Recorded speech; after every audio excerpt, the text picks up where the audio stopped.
Hello बच्चों, let's read the question. The question says that a thermodynamic equilibrium represents state when all the three equilibriums chemical, thermal, mechanical equilibrium are attained at a time. So, इस question को solve करने के लिए जो की concept required होगा वो होगा इक्विलिब्रियम,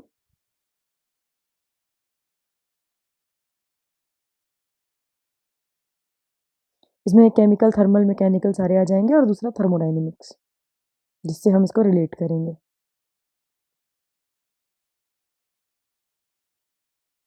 सो अब हम जानते हैं कि इक्विलिब्रियम का मतलब होता है स्टेट ऑफ बैलेंस, यानी एक बराबर चीजें आ जाना, ना बढ़ना ना घटना.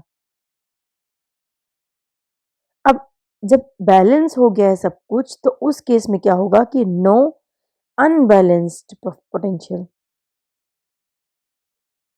कहीं से भी कोई भी ऐसा अनबैलेंस्ड पोटेंशियल नहीं आएगा, या फिर ऐसा कोई फोर्स नहीं लगेगा उस पे जो चीजों को चेंज कर सके. सो बेसिकली कोई चेंज नहीं होता इक्विलिब्रियम में, जितना बढ़ता है उतना घट भी जाता है, या फिर जितना घटता है उतना बढ़ भी जाता है. अल्टीमेटली कांस्टेंट रहती है चीजें, जिसको मोस्टली हम आइसोलेटेड बोलते हैं फ्रॉम द सराउंडिंग. सो तीन तरह के सिस्टम्स होते हैं. पहला मैकेनिकल, जैसा हमें क्वेश्चन में दिया है,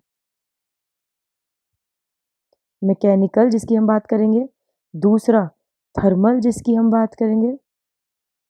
और तीसरा केमिकल जिसकी हम बात करेंगे.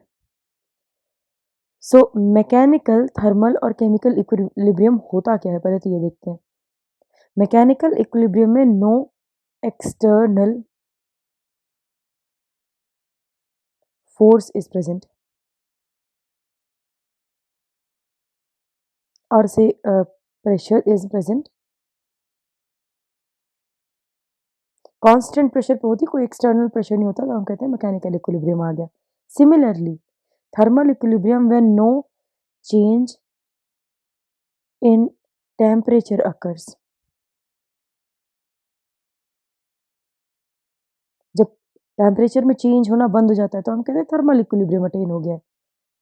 सिमिलरली केमिकल इक्विलिब्रियम वो स्टेट होती है जिसमें concentration of the reactant and product में चेंज ना हो. तो यहाँ हम लिखेंगे नो चेंज इन कंसंट्रेशन. अब यहाँ पर कंसंट्रेशन का मतलब दोनों आ गया है, चाहे वो रिएक्टेंट की हो चाहे वो प्रोडक्ट की हो. तो कोई भी चेंज रिएक्टेंट या प्रोडक्ट की कंसंट्रेशन में नहीं होता है. सो हम स्टेटमेंट देख लेते हैं. A thermodynamic equilibrium represents a state when all the three equilibrium, जब केमिकल चेंज नहीं हो रहा हो, यानी ना रिएक्टेंट चेंज कर रहा हो ना प्रोडक्ट. थर्मल इक्विलिब्रियम यानी टेम्परेचर चेंज नहीं हो रहा हो. मैकेनिकल इक्विलिब्रियम जब प्रेशर कांस्टेंट हो गया हो. अटेन्ड एट अ टाइम, तो सही बात है, उस समय थर्मोडायनेमिक इक्विलिब्रियम आ जाएगा. ये स्टेटमेंट बिल्कुल सही है, true statement. So this is the final answer. Hope you understood it well. Best of luck.